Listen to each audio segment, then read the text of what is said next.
Legionnaires of the Lariat, welcome back to another episode of I Still Call It a Lariat. And as you can tell, I am your master of ceremonies tonight, Mr. Showtime Michael Wright. So that means that we're either making predictions or reviewing said predictions. And it is the latter.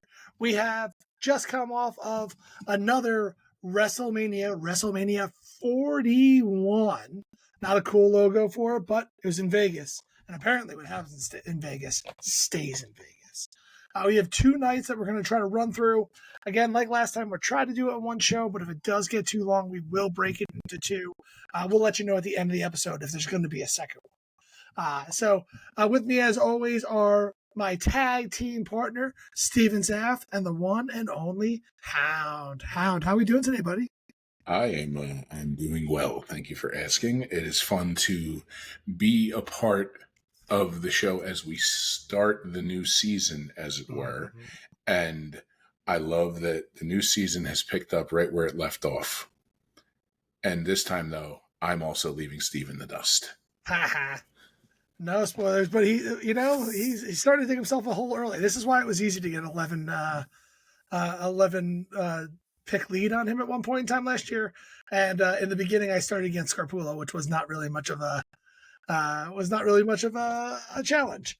And now I have to compete with Hound, and I'm kicking myself on a couple of these picks. I should have, not necessarily do I think I should have went perfect, but there's one I should have changed at the last minute, and I'll get to that when the time comes. But tell me, guys, what was your favorite part of Mania? Favorite part of Mania. So, Joe Hendry was probably my favorite part because it was so unexpected. Yes, we said his name, he appears. But I guess favorite match for me, it's got to be the three-way for the women's world title with me too. Io, Rhea, and Bianca. Yeah, it was amazing. I'm going to say universally that's the three of our favorite matches. I love that match. Sorry, guys, technical difficulties. For some reason, my camera fell off, but we jumped back in. We're back in. So what I was saying is I think that three-way women's match for the women's world title is all of our favorites. And it's kind of being universally panned as the best match on this Mania card. Showtime, not much Jamokin in this, and when they were out of the match, it totally made sense. It was a masterclass in how to not Jamoke. Like, if you are a Jamoke and you need to figure out how to not Jamoke, watch this match. Ladies. Because, I thought that the Roman CM Punk Rollins match, it had some, but it wasn't as bad as I expected it to, except for in the beginning when they were all over the crowd. They did a really good job later on, but this blew that away when it came to having everyone involved, coming in and out in the right kind of paces. So this was a masterclass on how to not be a Jamoke. I agree. I really like this match. This was like my match. Although I also, I liked the four-way match too. I thought the Intercontinental four-way match was... There was a decent amount. Although, I defended a little bit because when Braun Breaker hits you, you should be out of the way. It's fair. But we're not going to review those matches. I just want to get that first question out of the way. So let's start off the night the way they did it, which we originally said we thought it was going to be the El Grande Americano versus Rey Mysterio match when we did these predictions originally. But I did throw the caveat in there. I was like, I don't know how they could start this match not with El Grande Americano unless it's Gunther versus Jey Uso. Because that was the only other match in my mind that made sense to kick this night off. Hound, what did you think about this match overall? The match, if I had to give it like a letter grade, like we were in school, I would have given it a B to a B+. It did its job. It got the crowd hot. I'm glad that we had put some caveats in before when we made picks, because originally I was like, oh, Jay's the guy where it's like, you can break his heart, especially, but if it's opening, you have to get the crowd hot. And that's when I was glad that we spoke about that, where if the order changed, then my pick changed. But yeah, the match itself, it did its job. Gunther will drag a good match out of anybody. Jay does put on really good matches, but I think his matches have become extraordinarily formulaic. Like everybody used to clown Cena for the 5 moves of doom, but it's starting to seem like everybody has their own 5 moves of doom, and Jay is 5 super kicks of doom. Mm-hmm. So I love him. Don't get me wrong. Yeeting is fun, but sir, it's 3 super kicks, a spear, and super. A splash. When every kick is super, then none of them are. Exactly. It's just kicks. Steven, what were your takeaways on this match? There was a lot in this match that I really did like. First of all, like Hound said, you started the show off hot because 61,000 people yeeting is awesome. It was amazing to see that. I like that Gunther, the way his gimmick works. I didn't expect him to have a special entrance, and he didn't have a special entrance. Like, it was just no fluff. He came out like he normally comes out. And I don't know if anyone else thought that was good or bad, but I kind of liked it that because he's the ring general. He doesn't do fluff. He does match. And I also like that Jay's was wearing darker colors. Like, this is him being more serious. It wasn't so much neon. It was the black with mostly black on the base. Things like that are, like, visuals like that are cool to me. I thought the match was good. I thought the finish was awkward. I think the finish happened too quickly. I think if nothing else, and even after the match, Jay looks weird after the match, almost like he's not happy to be the world champion, or like at the very least blown up.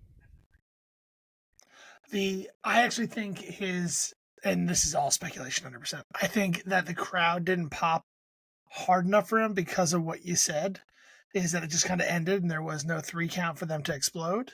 Exactly. Though, to contradict that, the awkwardness, I actually really like this ending. Gunther has only ever tapped out to like one other person. Is it Dragunov he tapped out to in the past? Yeah. And I thought this was a great way to put himself over because of all things, he tapped out to his own finisher and it tapped out relatively quick. So I went back and forth in that. I think when I initially saw it, I didn't really love it. And I was like, Gunther doesn't tap out.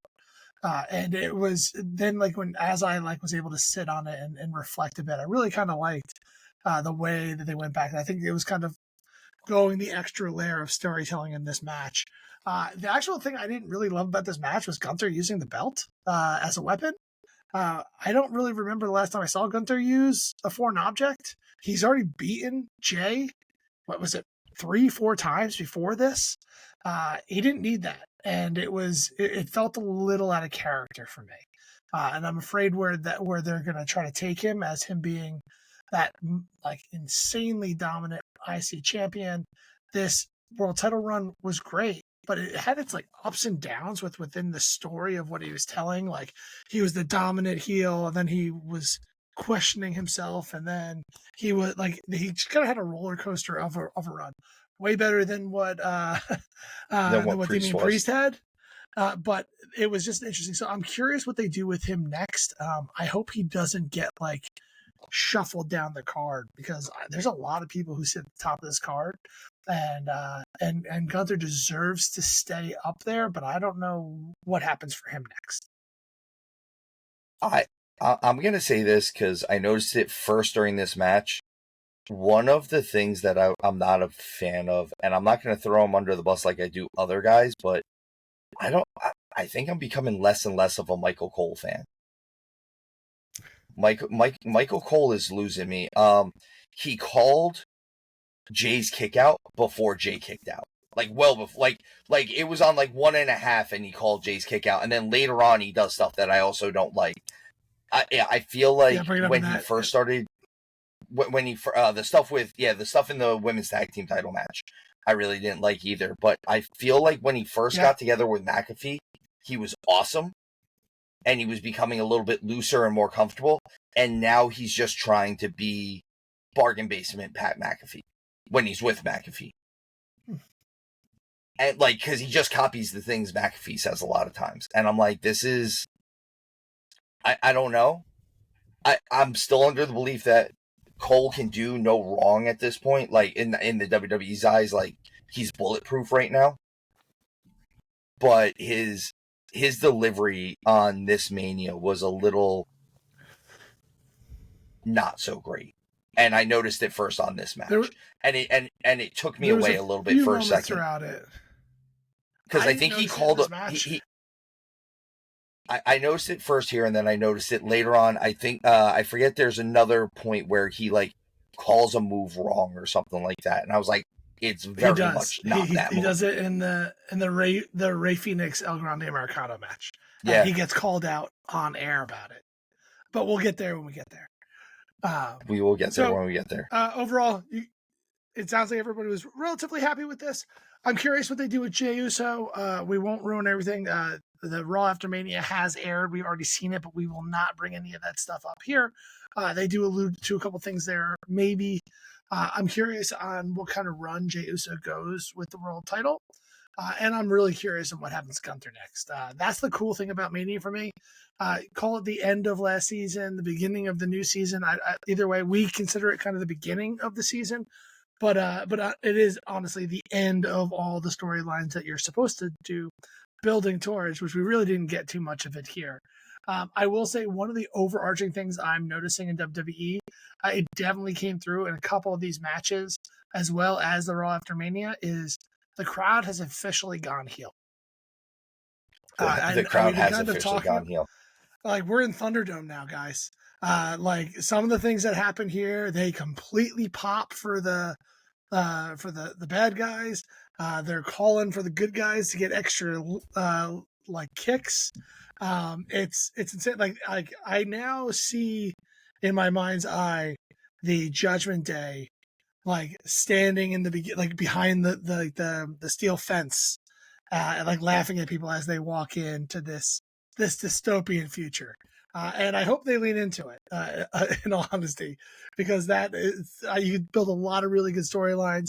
You can have a lot of the baby facers feeling like they are completely outnumbered, that the inmates are running the asylum sort of WWE. And I'm all for that if we continue, particularly when we talk about John Cena and his quest to ruin wrestling. It really does kind of all shake out. So let's see where that goes. But the crowd are bad guys now.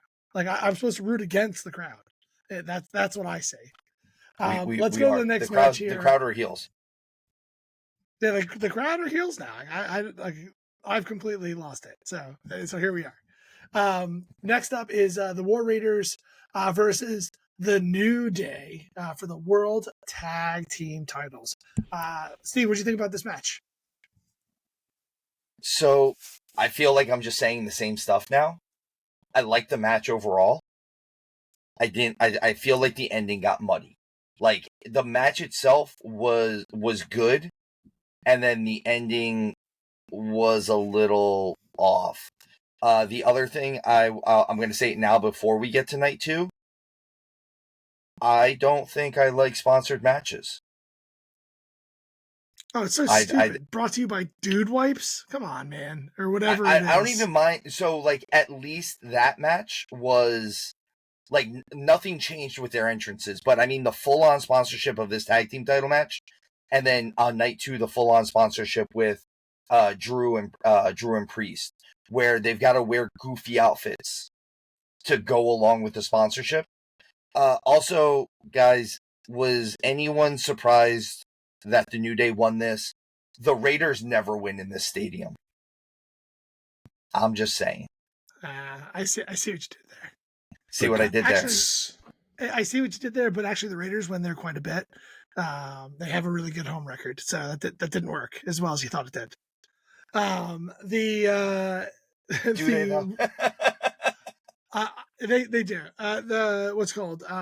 The War Raiders gear, I'm with you, was not a big fan of. Absolutely loved the 3-headed unicorn jackets that I the New Day were loved. wearing with the one head shriveled. I wonder what that meant. Big E. Yeah. Way to go, buddy. I thought their gear was fantastic. I thought their gear looked super cool. And this was a solid tag team match. Hound, do you have any reflections on this match? I am loving this return to, like, I'm loving the nuclear heat. Like, we have to call it Dominic Mysterio heat at this point, because that's what the New Day has, is they've got Dom heat. And I'm excited to see what they do, and I really hope the New Day hold these titles for an absurdly long time and piss the crowd off more and more. I want them to not ever be able to speak, though. I love it. I love when that happens. So that's my takeaway from the match. Was great. I mean, it's the War Raiders and the New Day. 9 times out of 10, you're not going to miss, and then even on the 10th time out of 10, I mean, it's just going to be a pop up, to second base. The ball's still in play. I wish I cared more about this match going into it. That's all. Yeah. My thing. There was just no story built up to it. The New Day have such great characters, and they have they're feuding. Essentially, they're feuding with the crowd, or they're feuding with Big E, who's nowhere to be seen.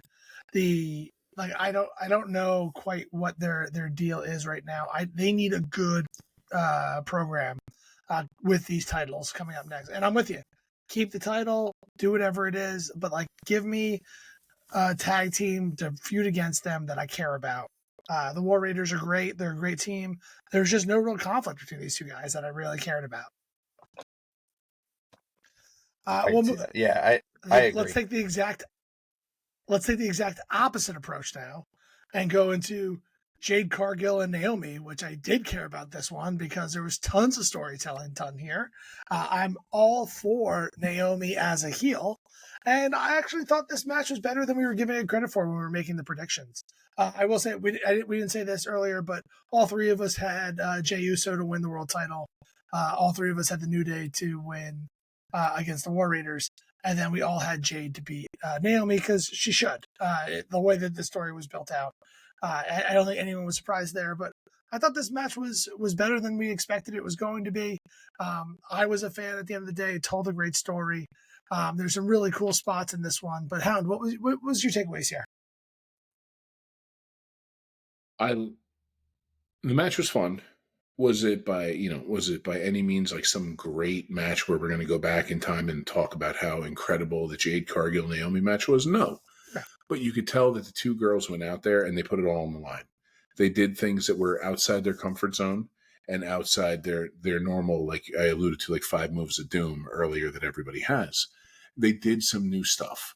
Did all of it land perfectly? No. But if you're trying something new, you've always got my admiration.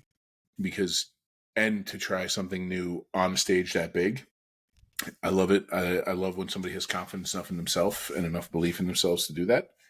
Did it land perfectly? Absolutely not. But did it tie the story up the right way? Yes. I don't think the story's over yet, to be honest with you. I think Bianca's going to be brought into it next. And then we'll see kind of where that goes from here. But Steve, what were your takeaways here? So, I said this to Hound before we came on. One of my biggest issues with as experienced and especially as athletic as she used to be with Naomi, unfortunately, she's not exactly a ring general. So even her leading the match is a little. I don't think this match was bad by any means. Again, it's still a Mania level match. I think it was good. Like Hound said, I don't think this was there's not a point where we're going to talk about this next year and be like, yo, remember how great that Jade Naomi match was? There's little things. If I was getting nitpicky, it seemed like and it could have been, like Hound said, them trying new stuff. But there were points where they were waiting around for stuff. I think what I had said during the preview was if Naomi had slowed down and really got methodical, this would actually almost look faster. I'm mad at Naomi for stealing my other finisher now. Now everyone's doing my finishers. The Rings of Saturn crossface combination. Big jerks. They can only steal it if they were there when you were doing it, so you can only really give that to Priest. I'm giving it to Priest. I think Priest is handing it out. It's like, hey, have you seen this move? Big jerk. There was once this guy that I knew did this move. It was completely wasted on him. Or he might have been showing them videos of Pac. It could be either one of us.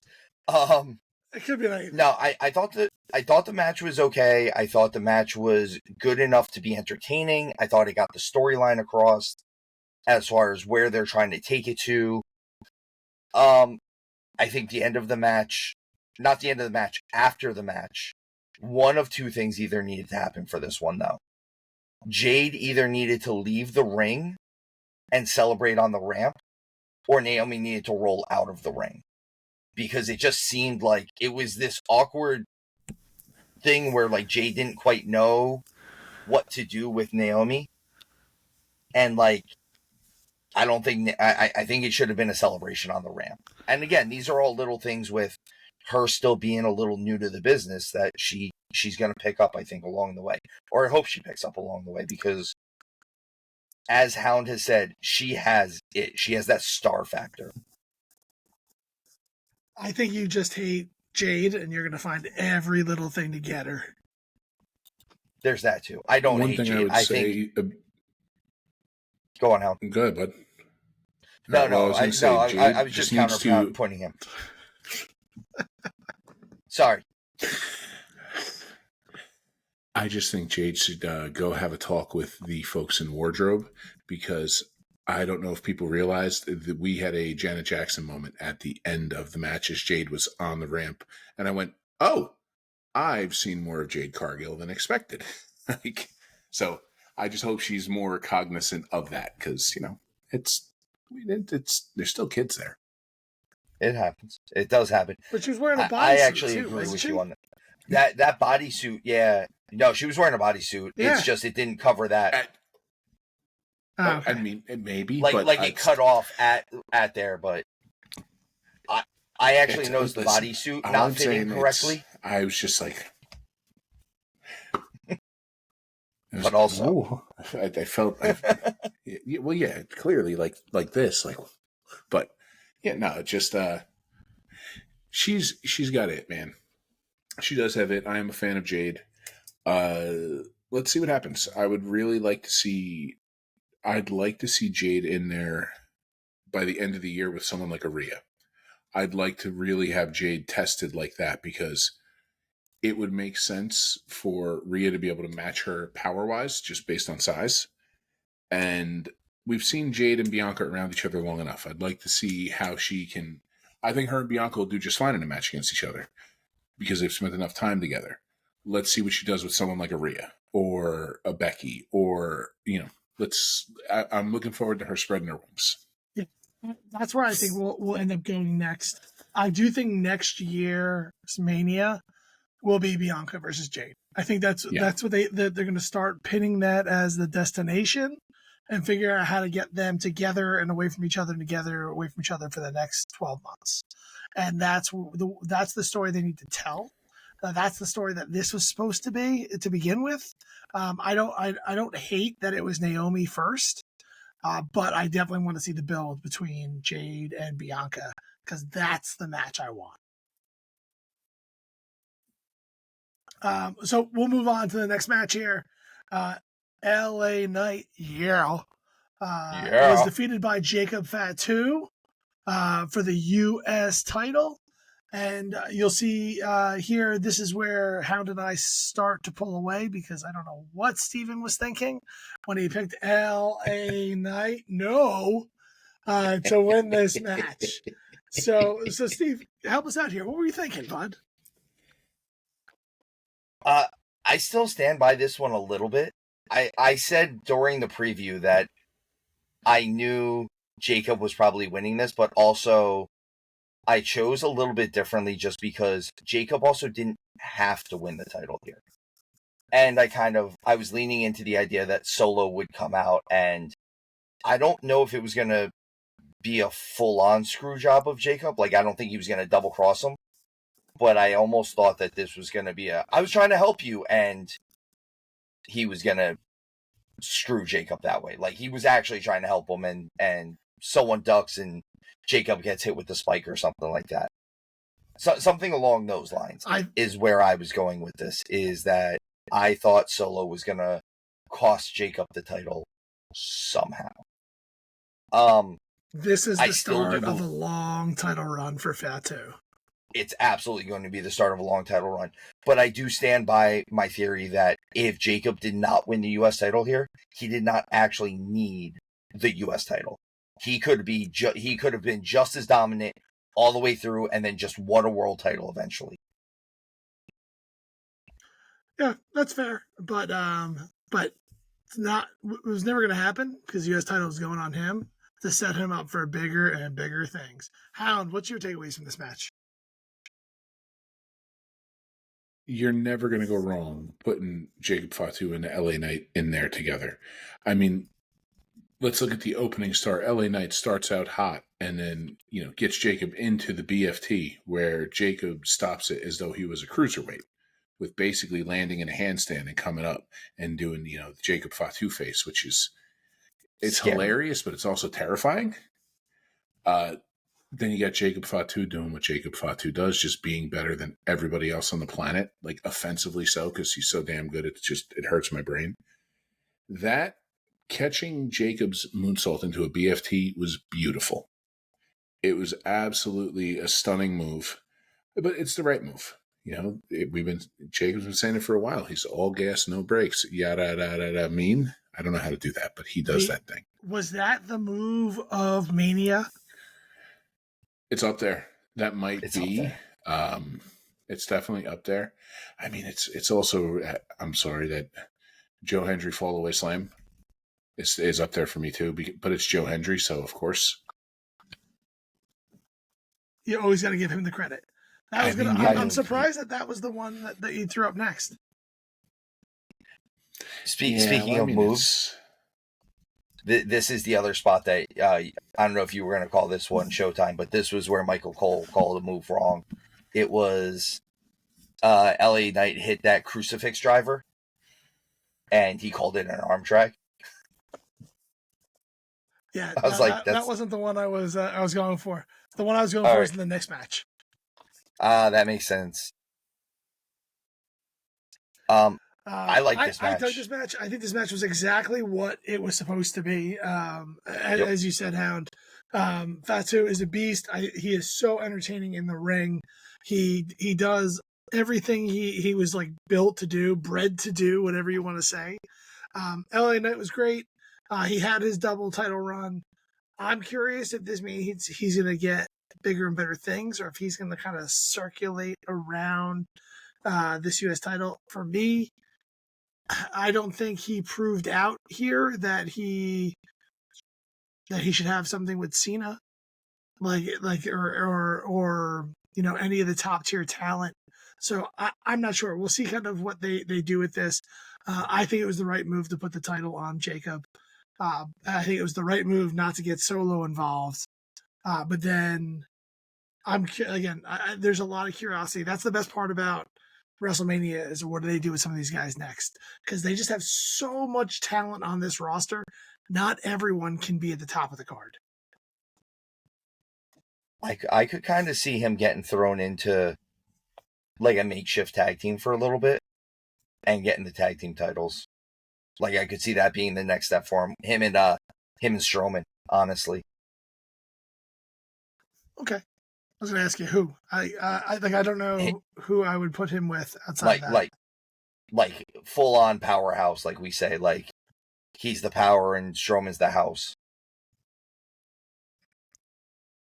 Either that or somebody who's much smaller and much faster, because Fatu can go with either of them. Fatu can match power for power, but also having him have a 3-4 week program with somebody who's like a Penta, somebody in that range, a Rey Phoenix type, where you can see that Jacob Fatu, while he can be the powerhouse of the match, he might high fly better than every luchador on the planet too.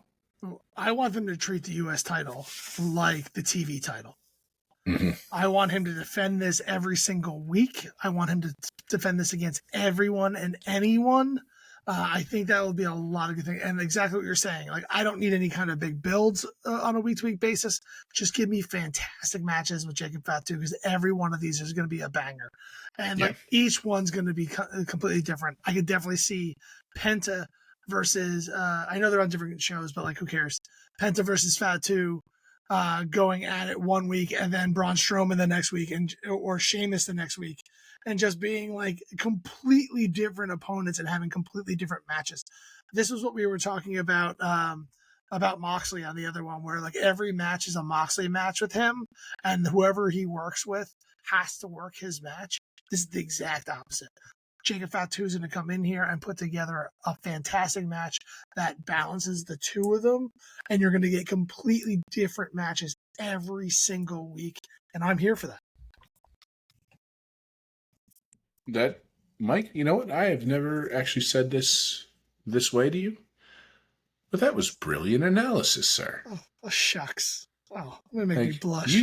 You articulated my thoughts, because my thoughts couldn't do a proper think right there, because sometimes English is hard to words. Words hard. Yes, sometimes. But no, that was exactly my thoughts, just much more smarter. That's what I'm here for. That's why I host these ones. That is true. Steven, you have anything to add here? Nope, because I am not smarter. Clearly. I am so smart. SMRT. Okay, we'll move it on to the next one then.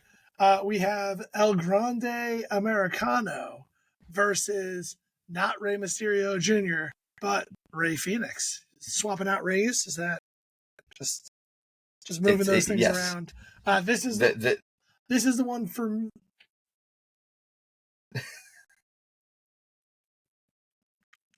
This is the one for me that I really wish I would have changed my pick. I was on the edge here because as soon as it wasn't Rey Mysterio, I was like, it's going to be El Grande Americano. I feel like the way they had this storyline set up, it was going to be Rey Mysterio that takes him down, like the best luchador of all times. Do this.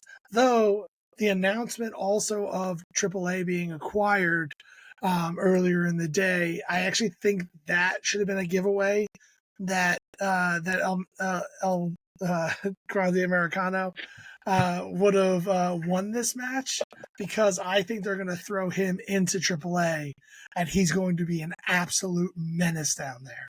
And so that's kind of where I see that going. That's going to be fantastic TV. Giant coffee. He's just a large coffee. I love that name so much. Whoever that masked man happens to be, who wrestles a lot like Chad Gable.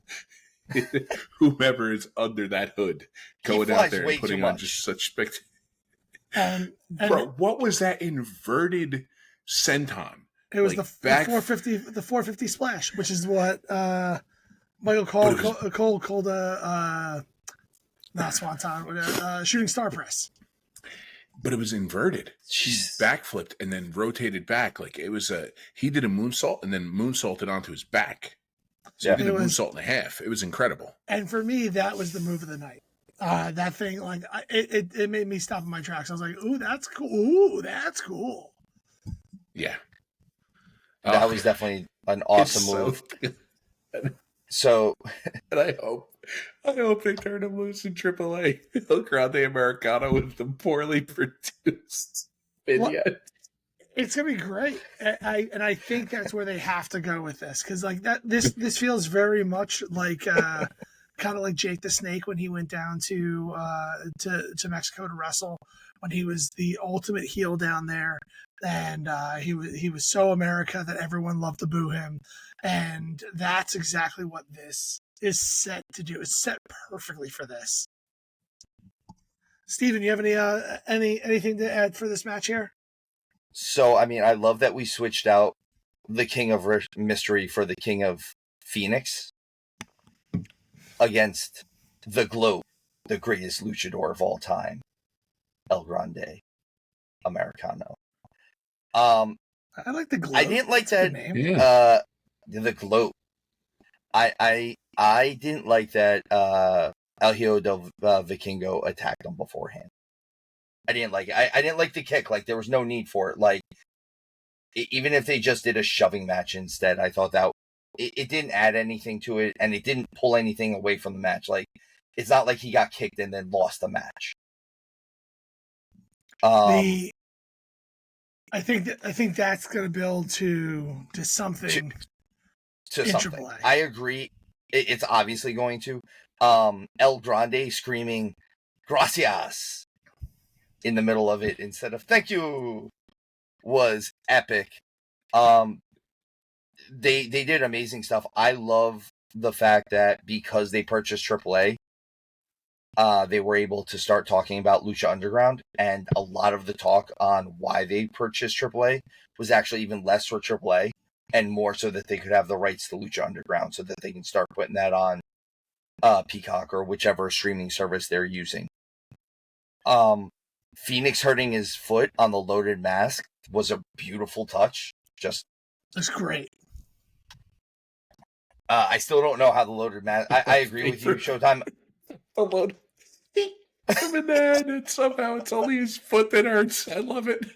It's just this unbelievable technology. But El Grande's face, perfectly fine. Fine.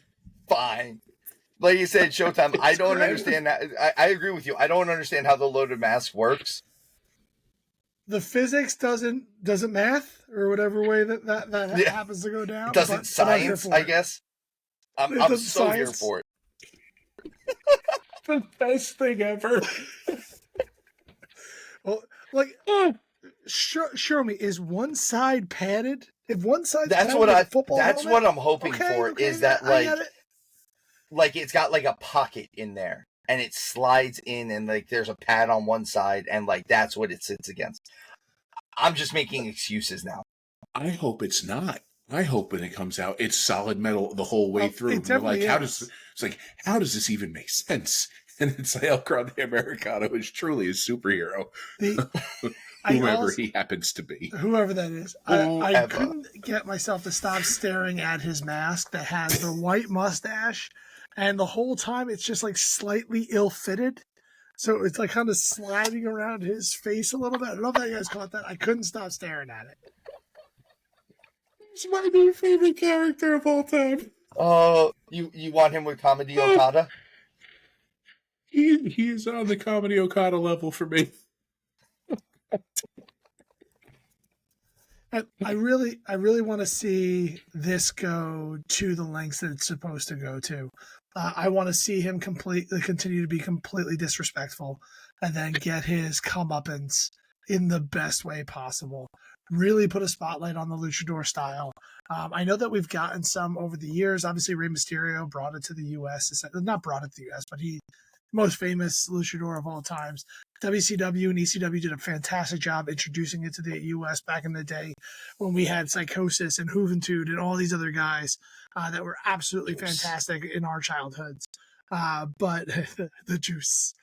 At the end of the day, I really want to see them kind of bring this up and like having El Grande go down there and like bring U.S. fans to AAA to really appreciate the style and then get his ass absolutely handed to him after he causes the right amount of muck.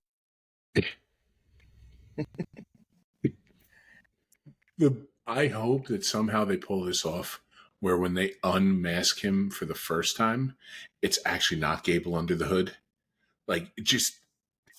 Well, why would it be Gable? Well, we just saw that, didn't we? Like, did I? Sorry, I missed the SmackDown before Mania. Didn't Gable win the Battle Royal? No, Carmelo won the Battle Royal, but Gable got eliminated, and like less than 30 seconds, Gable was in it, and then El Grande came out. They're different people. They can't be in the same. You can't change that quickly. At the same time. You can't put on a mask that quick. It's impossible. I missed. I was going here. Say I had missed that Friday. Because EGA, I was if at you will, Legoland all El day. Grande Americano. Yeah. But we can sit here and talk this all night. Unfortunately, all three of us got it wrong because we switched our pick from Rey Mysterio to Rey Fenix. Though I really wish I would have done El Grande. I knew, but I wimped out.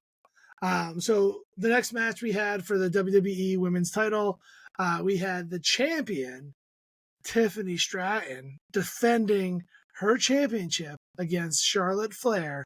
And fellas, it's Tiffy time.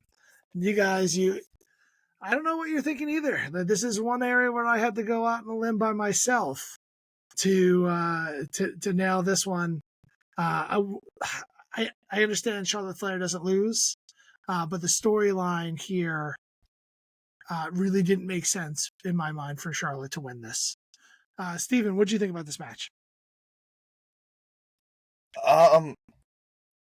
So it threw me out that the champ came out first, and this wasn't the only match where the champ came out first for the night. So like it really threw me out.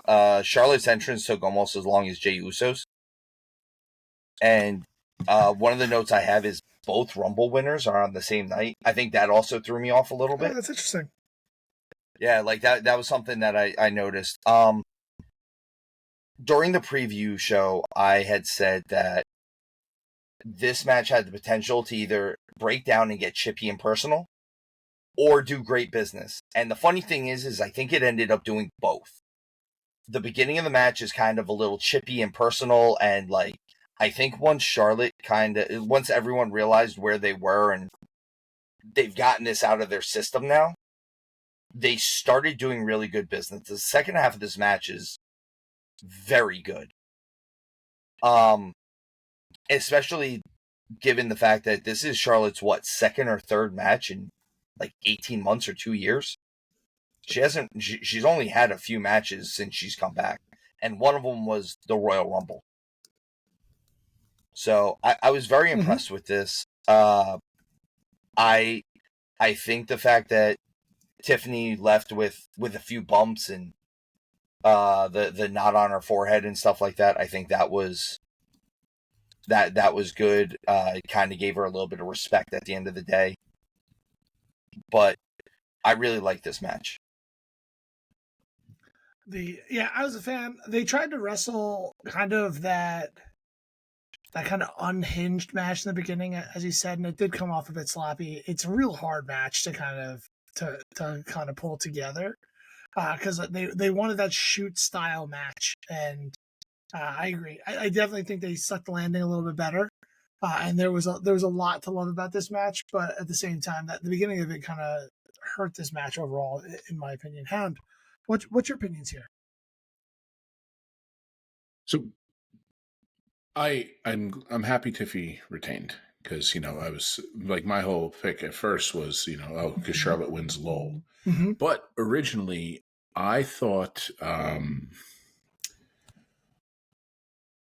there were going to be more retentions than there were overall, but I expected them to kind of be split across the titles, if you will. Like one women's changes, one women's stays the same.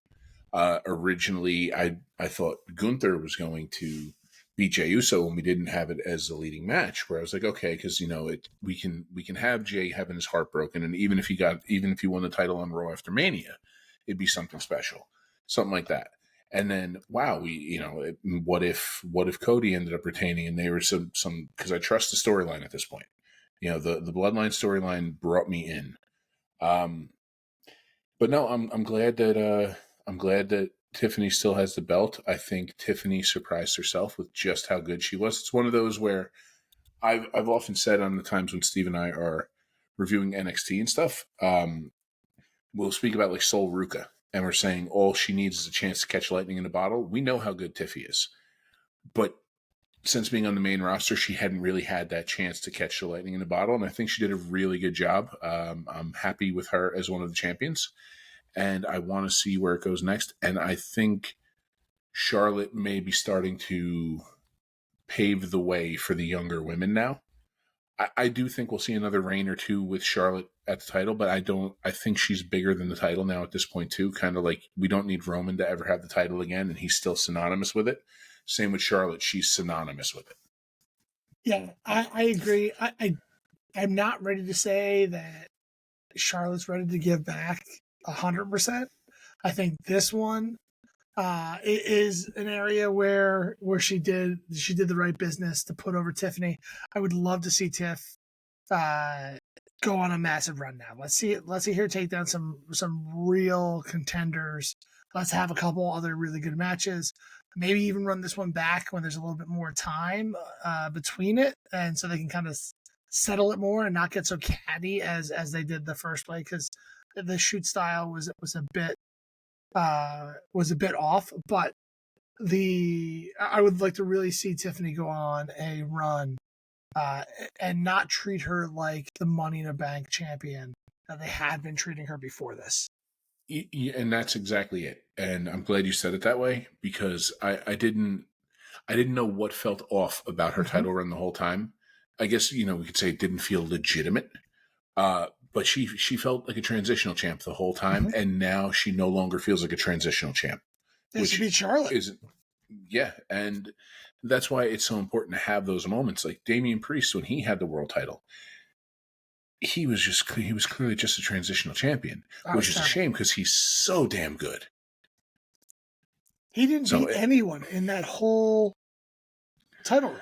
There was not one person he beat legitimately, except for Braun Strowman. I think that was the only. He beat Braun Strowman in a non-title match. Yeah.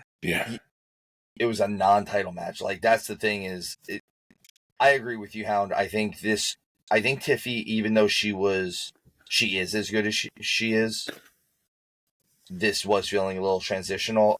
I think even the fact, because yes, she had the run it back match with Nia, but didn't that match get interfered on too? Like, I think she ended up winning that off of interference or something like that, or retaining off of interference. So she still doesn't really have the clean win over the former champion. But now she has the formal win over the champion of champions. So yeah, like the champion, the one champion. of the best champions of all time. Yeah, like the champion. Well, and it doesn't just legitimize this title run; it legitimizes Tiffany as a perennial world champion contender now.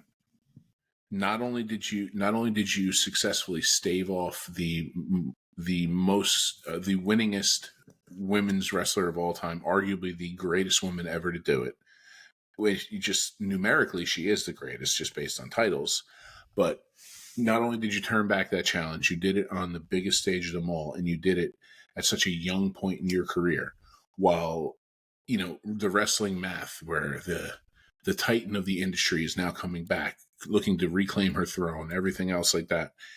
The wrestling math adds up in the classic storyline sense for Charlotte to get that back. So the whole legitimacy coming now where not only do I have this victory, I have this victory against you, and I turn back your challenge. It's kind of a and clean pin. That no shenanigans, no nothing, no surprise roll up, like definitive finish. So it's huge for Tiff, and I'm very happy for her. And I'm glad I'm the only one that saw it coming, you guys. Cowards, both of you.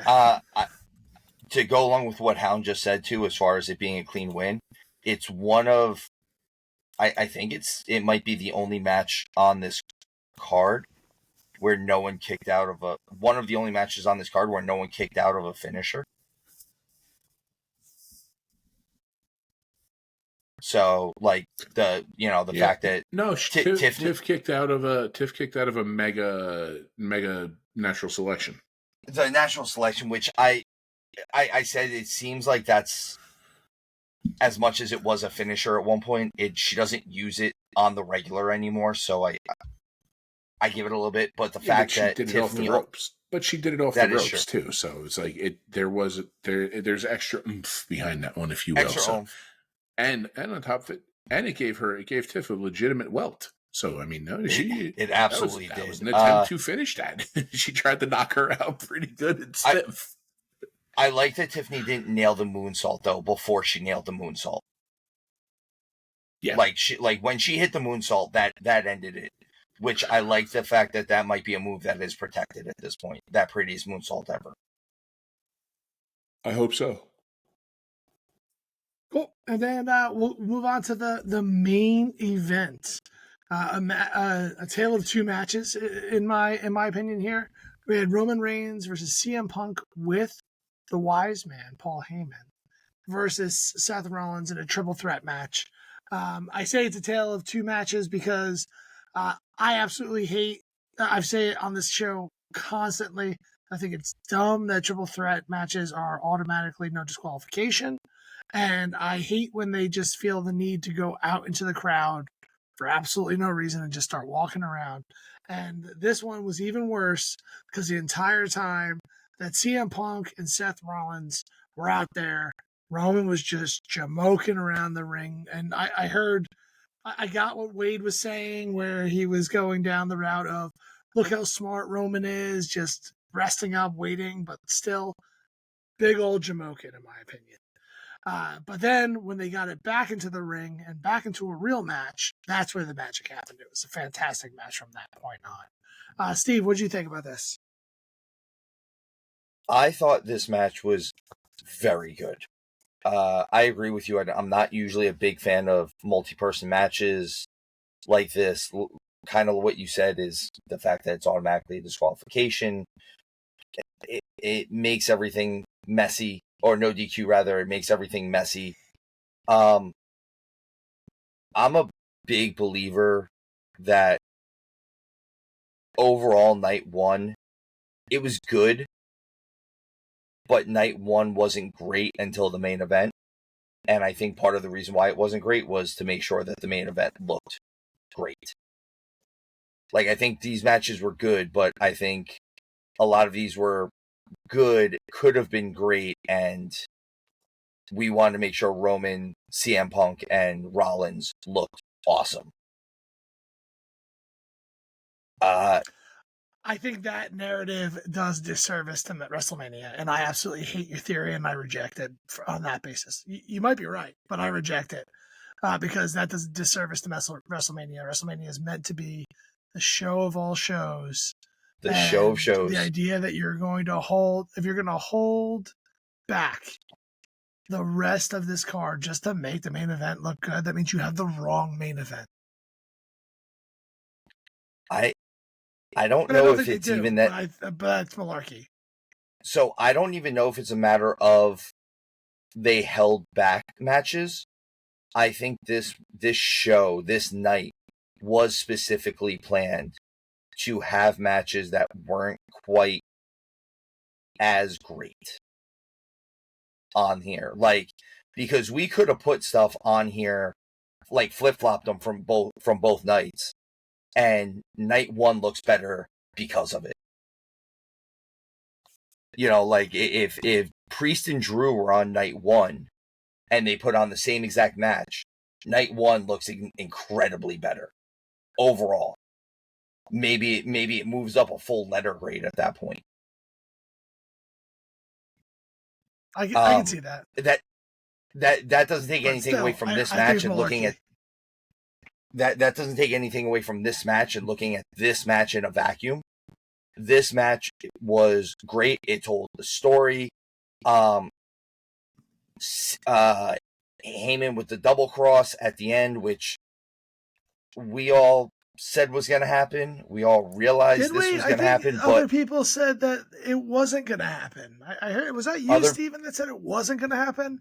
I doubled down on this one, saying it was definitely going to happen. You did definitely say that. You did say that. I doubled down on that.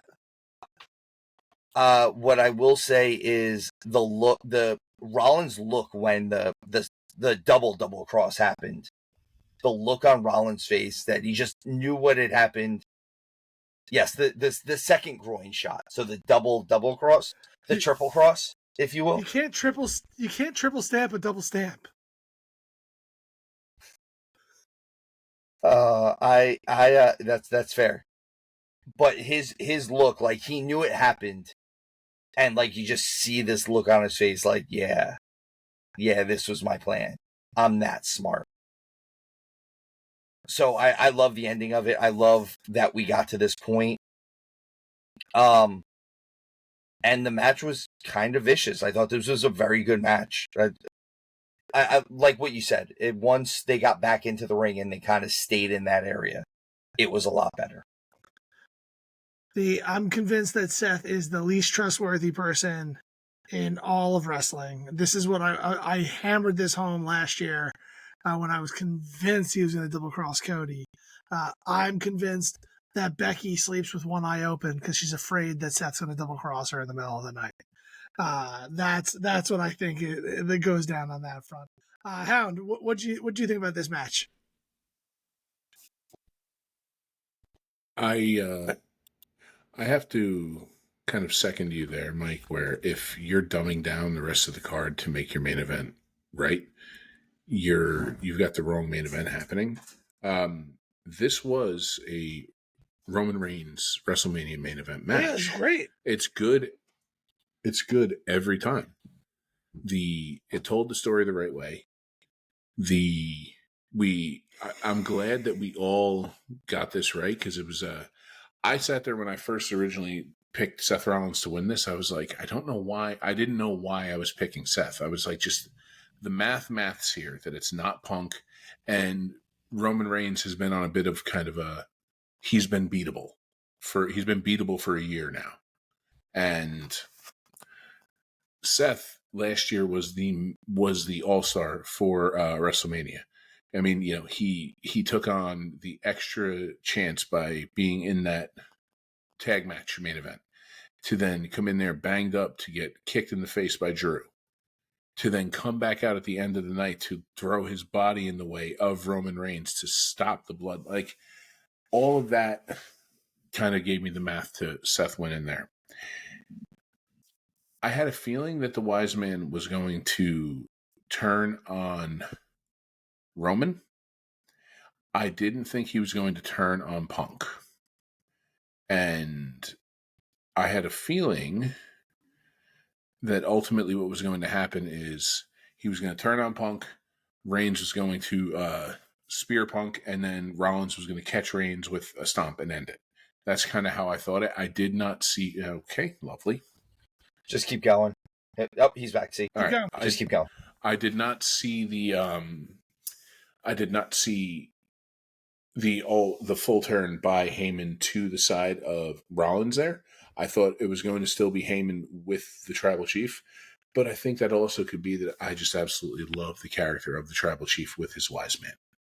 But I mean, what's that old tale? A frog helped a scorpion across a river. When he got there, he got stung. It's like, why would you sting me? Well, it's in my nature. Mm-hmm. And why would Paul Heyman turn on you? Because it's in his nature. It's the only thing I'm going to disagree with you on Showtime is that Seth Rollins is not the most untrustworthy guy in the wrestling. Paul Heyman is. Seth Rollins has double-crossed every single person. They're made for each other, and I can't wait until they double-cross each other. Honestly, both of them.